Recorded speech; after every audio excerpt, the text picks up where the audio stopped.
दोस्तों, हमने आज की अपनी कथा रामायण से ली है। तो आइए शुरू करते हैं। सुबह मेघनाद से लक्ष्मण का अंतिम युद्ध होने वाला था। वह मेघनाद जो अब तक अविजित था, जिसकी भुजाओं के बल पर रावण युद्ध कर रहा था। अप्रतिम योद्धा जिसमें सभी दिव्यास्त्रों का उपयोग करने की शक्ति थी। सुबह जब लक्ष्मण भगवान राम से आशीर्वाद लेने गए, उस समय भगवान राम पूजा कर रहे थे। पूजा समाप्ति के पश्चात प्रभु श्री राम ने हनुमान जी से पूछा, अभी कितना समय है युद्ध होने में?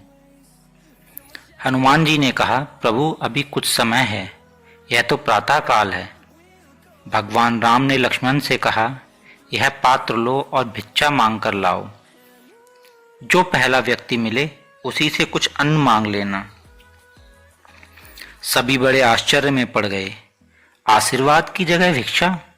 लेकिन लक्ष्मण को तो जाना ही था, क्योंकि यह उनके बड़े भाई की आज्ञा थी। लक्ष्मण जब भिक्षा मांगने के लिए निकले तो उन्हें सबसे पहले रावण का एक सैनिक मिला। आज्ञा अनुसार मांगना ही था। यदि भगवान की आज्ञा न होती तो लक्ष्मण उस सैनिक को वहीं मार देते, परंतु वे उससे भिक्षा मांगते हैं। सैनिक ने अपनी रसद से लक्ष्मण को कुछ अन्न दे दिया। लक्ष्मण ने वह अन्न लाकर भगवान राम को अर्पित कर दिया। तत्पश्चात भगवान राम ने उन्हें आशीर्वाद दिया, विजयी भव। भिक्षा का मर्म किसी की भी समझ में नहीं आया, पर कोई पूछ भी नहीं सकता था। बस यह प्रश्न सबके अंदर ही रह गया। फिर भीषण युद्ध हुआ। अंत में मेघनाद ने त्रिलोक की अंतिम शक्तियों को लक्ष्मण पर चलाया। ब्रह्मास्त्र, पाशुपात्र, वैष्णवास्त्र, इन अस्त्रों की कोई काट न थी। लक्ष्मण ने सिर झुकाकर इन अस्त्रों को प्रणाम किया। सभी अस्त्र उनको आशीर्वाद देकर वापस चले गए। उसके बाद राम का ध्यान करके लक्ष्मण ने मेघनाद पर बाण चलाया। वह हंसने लगा। देखते ही देखते मेघनाद का सिर कटकर जमीन पर गिर गया और उसकी मृत्यु हो गई। उसी दिन संध्या काल में भगवान राम शिव की आराधना कर रहे थे। भगवान राम ने लक्ष्मण को सुबह भिक्षाटन हेतु क्यों भेजा था, यह प्रश्न तो अभी तक प्रश्न ही रह गया था। तो हनुमान जी ने कहा, प्रभु आप आज्ञा दें तो एक प्रश्न है। भगवान राम की अनुमति मिलने पर हनुमान जी ने पूछा, प्रभु वह भिक्षा का मर्म क्या है?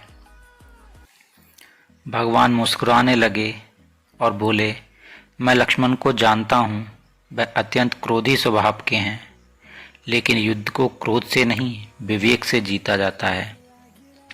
जीवन के हर क्षेत्र में विजयी वह होता है जो उस समय विशेष पर अपने विवेक को नहीं खोता है। मैं जानता था कि मेघनाद ब्रह्मांड की चिंता ना करेगा, वह युद्ध जीतने के लिए हर तरह के दिव्यास्त्रों का प्रयोग करेगा।